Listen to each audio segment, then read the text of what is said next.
या मनसापुर है हमार। दोस्तों आप लोग देख रहे हैं प्रो बाइंस 1 मिलियन। तो फिर से एक बार स्वागत है प्रो बाइंस 1 मिलियन में। तो फाइनली खेसारी लाल यादव का फिल्म का शूटिंग कंप्लीट होने वाला है, जो कि हो रहा था आकांक्षा पूरी जी के साथ, जो कि बहुत ही जल्द पूरी होने वाला है।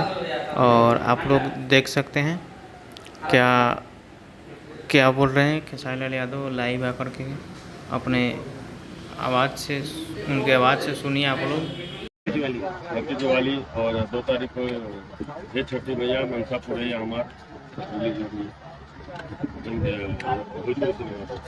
शाम सुबह। ऐसे ही आपके टीवी वाले हमारे फिल्म नहीं लेते तो टीवी वाले जो है प्रचार करा रहे हैं। लाइव को तो हमारा सेटेलाइट चाहिए नहीं। कौन बोलते हैं? कुछ लोग हैं